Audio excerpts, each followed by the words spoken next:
Good evening, everyone, and welcome to episode 17 of the Integrity Racing Show. I'm your host, Todd Thomas. We're joined tonight by iRacing administrator and owner Jacob Fife, as always. And then we're also joined tonight by our lead broadcaster from the North American Broadcasting Network, Daryl Cronkwright. Daryl, thank you for joining us in the Integrity Racing Show tonight. Happy to be here, Tyler. Or did I just make that mistake? Just happy to be here, James. Actually, it's Todd. Oh, so, yeah, Todd. We'll give you your first couple of errors there, but welcome to the show. It's really great to have Daryl on. Daryl serves the league each week by broadcasting our races to anybody that wants to check those out on YouTube. Daryl, explain to us a little bit how you got into the broadcasting of iRacing races each night. Well, it started out, Rudy Cummings over at Max Speed TV used to do our broadcast in Season 1. Then our drivers wanted to switch to Saturdays, which conflicted with IWCR. Rudy was with them longer, so he stayed with them. We switched over to Steve Bonesteel at CFI for the next season, and there was just some conflicts heading into our next season on whether he was going to be able to do our broadcasts. So it just came down. We said to Sean, I got the internet speed to do it. I got the system to do it. Why don't we just do our own broadcast so it saves the drivers money?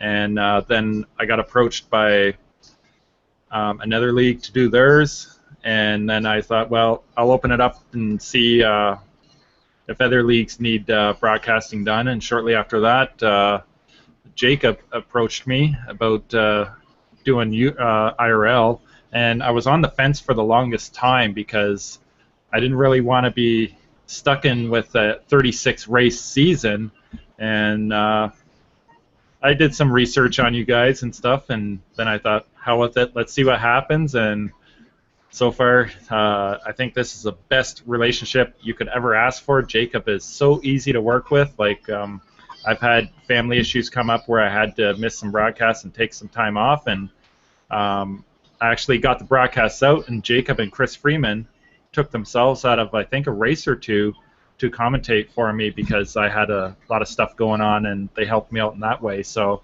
this has been really good for me on the relationship side that I've had with IRL. All right, and one thing that people might not know is how much work you maybe do before the race, technical issues. How does the production behind the scenes of broadcasting a race onto the internet really work behind the scenes? Now, it depends on how in-depth you're going with it. Like if you look at LSR TVs with Evan, I'm probably going to butcher his name, Pasako. He gets a lot of research on the tracks he's going into. Like he knows the turns. He knows a lot of drivers. If you're getting research like every week, if for the drivers standing the top 5, where Andrew Fayesh is always leading that, and then De Blasio is always leading the rookies, updating that takes a little bit of time. And once you get the intros down and done, for myself, where Andrew and Adam De Blasio never change, so I never have to really change up the intro because they're always leading. But doing the research on getting that stuff done and then put on to come on air takes a little bit of time, because you don't want to get on there and say Andrew's still leading, and then you go check and it's like Tyler Herr is right there to take him over.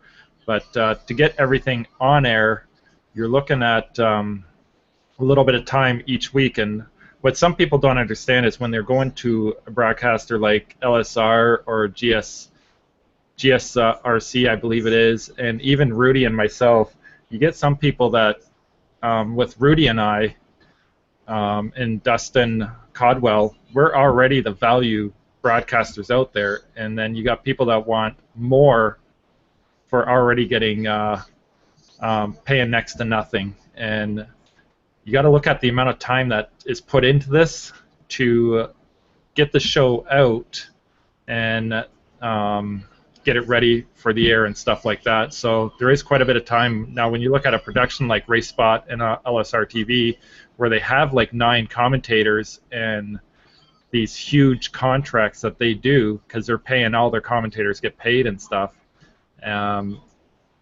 the cost might seem high to a lot of people, but for the amount of production that they do and the amount of people on their team that they have to pay, That's why it's so high. But for people like Rudy and Codwell and myself, we try to get out. Like, we can't do the same production level they do, but we try to give the leagues that can afford those $90 races something for $20 or $30, and try to give out the same thing. Like, I know Rudy doesn't do the research that I do when it comes into drivers and stuff before the race starts, but he still has a good production that he puts out. And that's just what it comes down to, is we're putting a lot of time into this, and there's so many other production companies that have came up in the past, Todd, and there's some out there that one guy's offering $20 with no time limit or $25 with no time limit. If he gets an endurance race that comes up at 6 hours a race, he's going to be working for nothing, because he's got 6 hours of broadcasting for $25. So it's a lot of stuff that goes into the background, and I think a lot of these new guys coming on the scene don't realize the amount of work that actually goes into them. All right, and let's talk about an actual Integrity Racing League race. You, for most of the races, it looks like you're in the booth by yourself. So that means you're both the producer, the director, the play-by-play guy, the color analyst. You're trying to do it all. How tough is it to be the guy trying to wear all the hats? And how much help is it when we do maybe have a driver that kind of pops into the booth and helps you out a little bit? Now, when you're wearing all the hats, there's so much to do, because you're trying to stay focused on the race. You're trying to look at your broadcasting software to let you know if somebody's dropped out of the race, or if I got the camera on, say, you and Jacob fighting for a position, all of a sudden I'll look over at the side and I'll see, like, Adam de Blasio's dropping through the field. He's lost like 10 positions. I can't always do that if I'm watching the action to try to do the color commentating. And if I got somebody else, like when you guys come up in and you're a godsend, like when you come up, Nick Ward is really good when he comes up. You guys can talk for a few minutes, and that gives me time to look at other things. But if I get a couple of people up there, like if I have you up there and then Phil Gary's there or somebody else, I know Nick Ward is big, so is Dual. Like, if they fall out of the race, a lot of times they will poke me and say, do you need help up there and stuff. And this is why, after you guys were doing this for a while, I talk with my hands a lot too.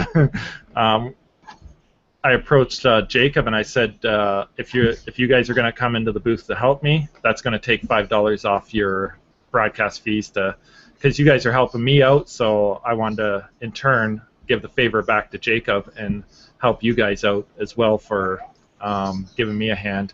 But when you look at someone like LSR TV, where Laura used to do just all the background director work and the cameras, and that frees her up, because she can actually just listen to the commentators on what they're saying on TeamSpeak and put the camera right to that action, and she has nothing else to worry about, and she can use whisper mode like I've done with you guys when you've been up there, and I haven't had to come in because I've had more than one person helping me out, and I can whisper in, something's up with the 23, just dropped 10 positions, and then you guys can immediately go look at that, and I can pan the camera there with you guys, and you guys can start talking about it.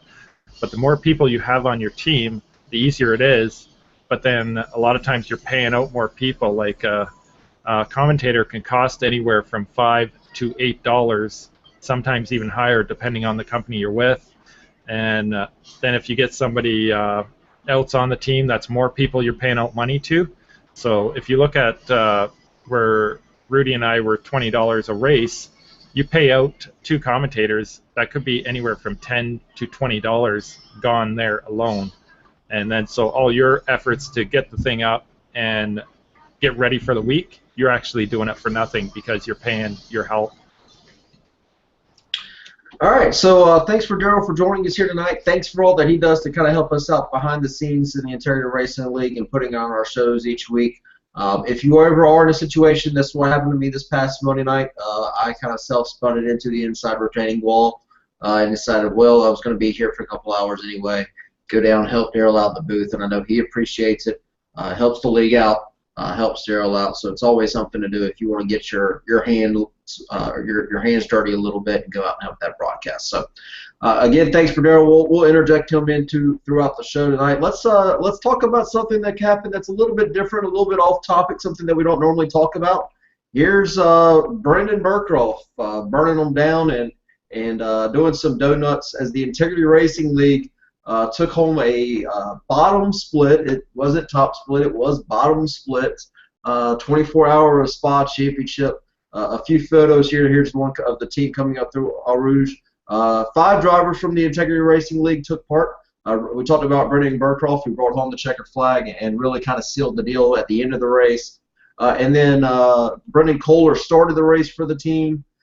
Jacob Fife was on the team, and Jay Heisler was on the team as well. James Hudson was planning on competing, but then originally the team was slated for the Friday night race, but then after we saw that the turnout was so low, we decided to do the Sunday morning 9 a.m. race just like everybody else. So James Hudson put in a lot of work the week of in practice, and unfortunately wasn't able to take part in the event. So we're disappointed that he didn't get his chance in the car.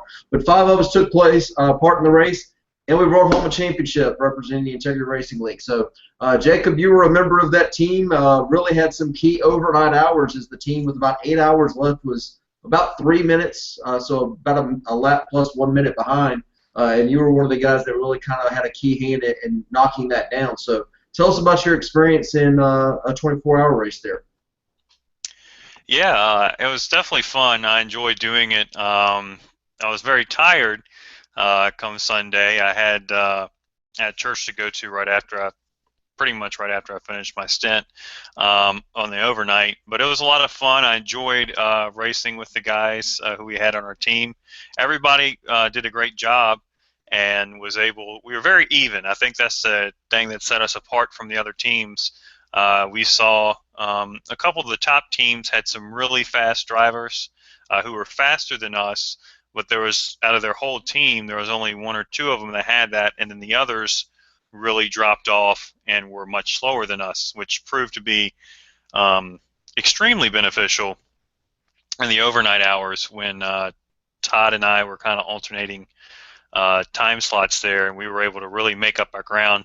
We got almost 3 laps down at one point during the race, and mostly through through the laps, not necessarily strategy as much.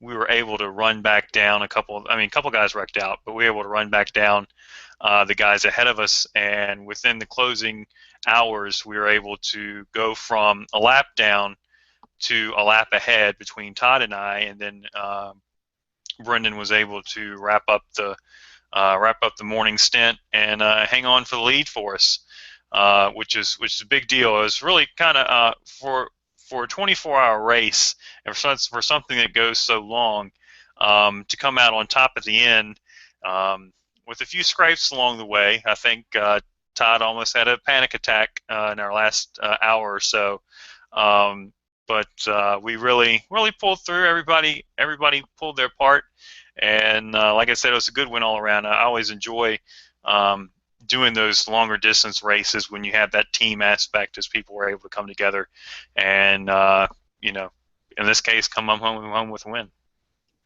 Absolutely, and a couple of other shout outs here. Had a lot of members that came into the Integrity Racing League TeamSpeak, which we were using throughout the race, just to cheer us on, give us a little bit of motivation, help us out by spotting. Tyler Herr was in the race for about 8 to 10 hours, just helping us out and just keeping our spirits up. Michael Dole came in quite a bit. Christopher Schnitzer was actually willing to get in the car if we needed. Ended up not needing him in the car, but it was great to see him support the team. Papa Fife came into the TeamSpeak in the overnight hours and kind of just kept everybody awake, which was great. Kit Weatherall was in my Twitch stream checking in on us, saying, hey, how are you guys doing? Cheering us on. So we really appreciate everybody's support.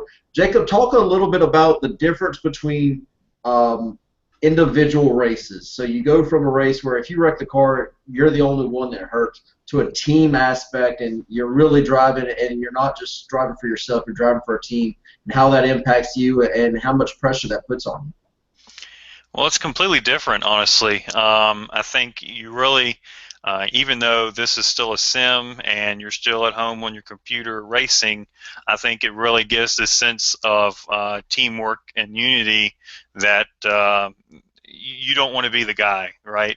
I think any team event that I've done so far, it wasn't the race itself that was the issue. It was the nervousness that leading up to the race was the biggest part. Your hands are sweaty. You're hoping you don't make a mistake. You're hoping, especially like I did a 24 hours of Daytona, not I guess a year or two ago, with a few of the guys, and I was one of the first guys out on track. There was I think one driver before me, and they're like, we're only an hour 3 of this. I don't want to mess up. So it's a lot more to think about, because you don't want to disappoint the other drivers who either have put in time and done really well and put you in good position, or even worse, you don't want to mess it up for the drivers who haven't had a chance yet, because you want to be able to get everybody in the car without it being beat to crap already.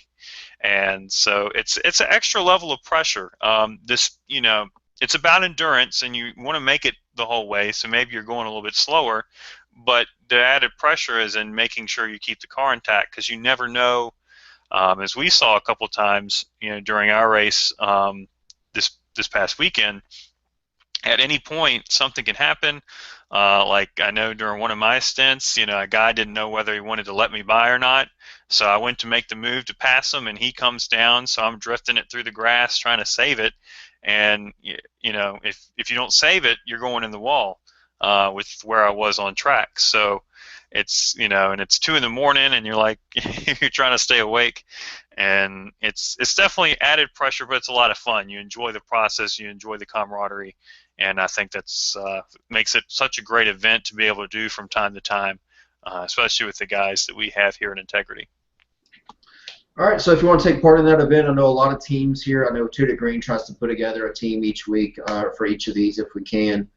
So I think the next one coming up is Petite Le Mans here in September 24th, and that's at Road Atlanta. So talk to your teammates about getting one together. Hopefully Two to Green can kick your butt up around the racetrack, but good luck to everybody. And congratulations as we wrap up Spa here to Tifosi Racing, who was in our split. It was good to see those guys and race around those guys, somebody that's in the league. And they had some early troubles, but stayed in the race, which I admire. It's easy to just say, screw it, we wrecked out, let's go to bed. But they stuck with it through the whole race, and I believe got a 7th place finish. So congratulations to those guys on a good finish and sticking through the race. So let's turn our attention to, really quickly, let's update everybody. As a reminder, we're now 4 weeks left to go before we start the chase.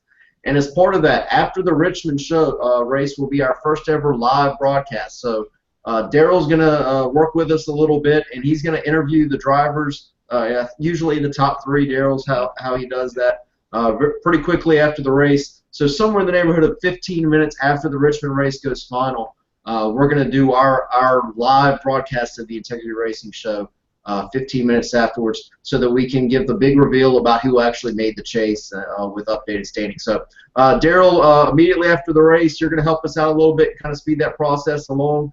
Talk to us about how you select drivers that do get interviewed after a race. Is it always just the top 3, or how does that typically work? It's usually always the top 3, but as you guys know, it's not mandatory in your league to use TeamSpeak. So sometimes it's hard. Like Guillermo won his race. Can't remember where it was. I think it was Indianapolis. He hasn't been interviewed for that win yet because he has not been on TeamSpeak since then. So at that point, I'll look for someone else in the list. If I've seen they've had a good race, I'll bring them down. I've interviewed, I believe, Michael Ducker before because he had a top 10 finish and there was a spot there for it. And sometimes if you guys get done early, because if you guys don't have only one caution or no cautions, you get done in about an hour and 10 minutes, and that leaves time to even get extra interviews in. And sometimes I'll interview drivers that don't get interviewed too much.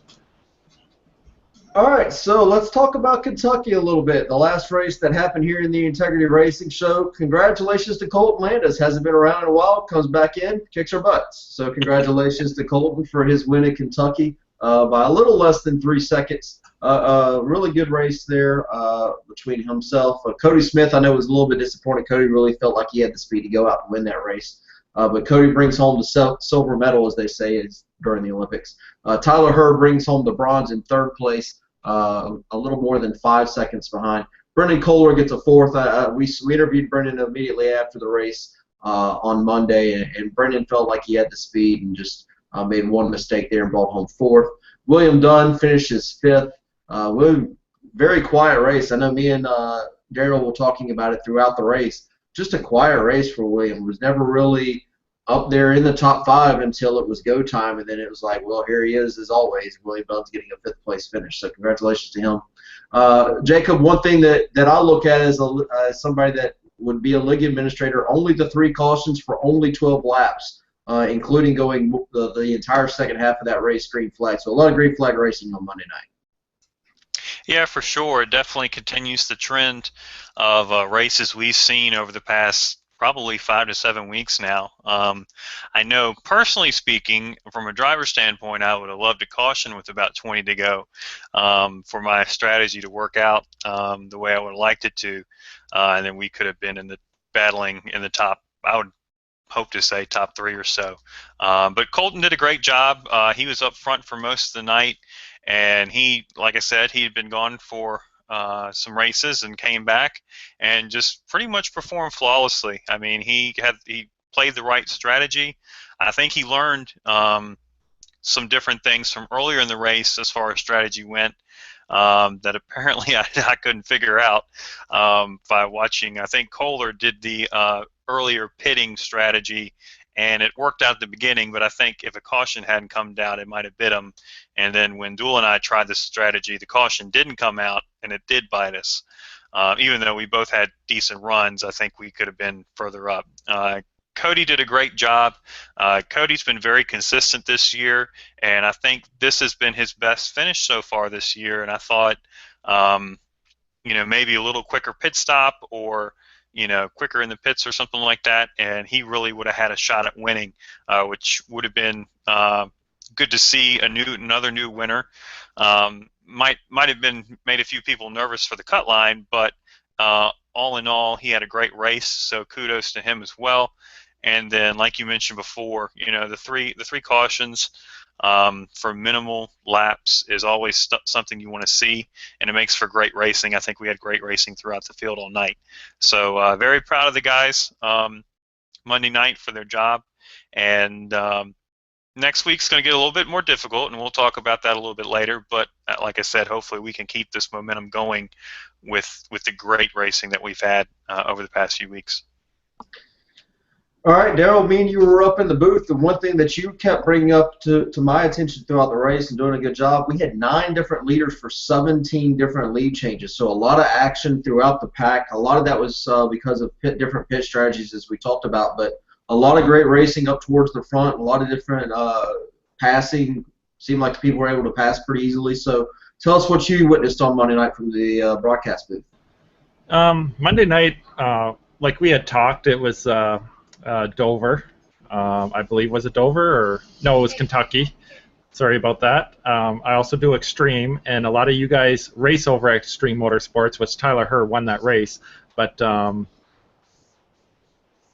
again, here at this race, Brandon Kohler, Tyler Herr, and a few other drivers. Jacob was up near the front, and it started off, it looked like it was going to be rocky because we had those quick cautions.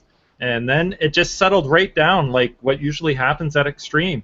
You look back at one of the other tracks, I believe it was Indy, we had like a wreck right at the start, and then the rest of the race was pretty much a green race. And I really enjoy watching these races here, especially when you got these battles going on, and it comes down to strategy.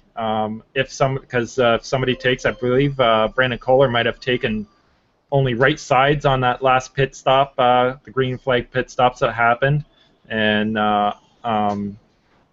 we get to see more up in the tower on what drivers are doing. Like when you came up, Todd, we could actually sit there and analyze people in the pits that the other drivers can't see. And I have all this data, and I'm feeding this data to you and the viewers, and we just get another look at seeing how things go. But that was an excellent race. I believe the person you called to win it and the person I called to win it didn't end up winning the race, because I believe I was going for Tyler Herr. I can't remember who you had picked, but we both got shut out on that one. Yeah, Colton really kind of played that race pretty perfectly, I think, and won that race. So congratulations to Colton. Let's recap the rest of the top 10 here just to give everybody a shout out. Adam de Blasio, another strong, consistent Adam de Blasio type run to bring home sixth. Jacob Fife finishes seventh. Probably played that last pit stop strategy wrong, as he talked about. Michael Dole probably fell into the same trap that Jacob did and finishes ninth. And then Guillermo Alvarez quietly finishes in 10th. So a good finish for Guillermo. So Jacob, speaking of Kentucky, we have some league updates from that some people might want to hear about. So go ahead and talk about any league updates from Kentucky. Yeah, like we talked about, overall is a very clean race. So that's very good, but we did have one thing out of Kentucky that I need to address. I believe it's the third caution of the night on lap 62. There was an incident between Brendan Kohler and Michael Deuel. With the way things have played out this year, basically this particular caution decision in terms of who would be to blame for it or who is at fault would really have some significant chase implications. You know, you go through the year and you run these races, and when you get down to this point in time during the season is when myself and the admins have to make some really difficult decisions. In the case of Brendan, you know, if he was right on the cut line as far as whether or not he would have enough starts to be chase eligible. He was also right on the line with the amount of cautions that he had going into the race. So if it was on him, he would have his third caution and he'd be suspended next week. If he was suspended next week, he wouldn't meet the minimum. Very difficult situation. Deuel was somewhat in the same boat in terms of his points level. While he has the minimum races already, he's right on the cut line. So if he gets caused the caution, it takes away 5 points from him, and it makes him even closer to the cut line, which we'll look at here in a little bit. Basically, the admins and I made every foreseeable I'm trying to find the right words to say. We did everything we could to make sure that we try to present a fair and looked at every angle to give the best possible judgment that we can make. In this instance, in a unanimous decision, we decided that Kohler was responsible for that caution. And the reason we thought that, and usually I don't say why we make these decisions, but in this case I'll make an exception. Basically, and you can see this in the broadcast as well, when Kohler gets loose coming out of the corner, it gives Deuel the inability to be able to avoid him in any type of way, which created him to spin and therefore caused a caution. To me personally, this was kind of what comes first, the chicken or the egg. You know, if Kohler gets loose, does Deuel hit him? No. And of course, the opposite argument is, well, if Deuel doesn't hit Kohler, then he doesn't go spinning down the track. In this case, when we reviewed it, we felt that that Kohler getting loose precipitated the start of the spin. I've talked with Kohler personally before we went on air tonight, and obviously he's frustrated and not happy. As a result, he has decided to quit the league. Obviously, regardless of what had happened, his chase spot would have been opened up because he wouldn't make the minimum races. In the discussion with him, which I won't go into great detail with, I do want to bring to light one thing and make sure this is understood. It could have been very easy for myself or the admins to say, to turn the other way and kind of brush it off, or say, oh, it's just a racing deal, or say that, well, maybe we can put it off on Deuel, and he only loses 5 points, so we don't ruffle feathers, and Brendan gets to keep his spot. My job here in running the league isn't to make easy decisions all the time, or the easiest decision. Sometimes you have to make difficult ones. I don't like to. I'm not a 9 times out of 10. I'm not a confrontational person by nature. I don't like to get into these debates back and forth, or who's right or who's wrong. But the league rules are stated as they are for a reason. And we came to one of these situations where you have to stick to the rules, and you have to be able to hold, and unintended with this, you have to hold the integrity of the league to what you set it to. So while I hate for the fact that Brendan has made the choice that he made, and of course he has the opinions that he has of what should have been the right call or what shouldn't have been, they are what they are. It's just as easy, if he shows up 2 races more earlier in the season, it's not an issue. Or if he has, 1 or 2 less cautions than he had at the time, it's not an issue. But these are the rules, and we have to maintain them. And I just want to make sure that, even though this is a very difficult decision, and like I said, it's not news I want to deliver to anybody, we always strive, regardless of how hard it is, to maintain a certain level of an even playing field. And while we're not perfect, it's not, we're not going for the easy decision. We're going for what we try to make as the best decision. So, like I said, in light of that, Brendan will not be eligible for the chase, and that would open up a spot. I believe Jay is the last one. I haven't glanced at the chase standings yet. But that'll open up a spot moving forward as the battle continues as we go into Bristol, and then from there. So those are the league updates. A little long-winded on my part, but hopefully, like I said, the racing itself will continue like it has, and we'll move on to Bristol here Monday night.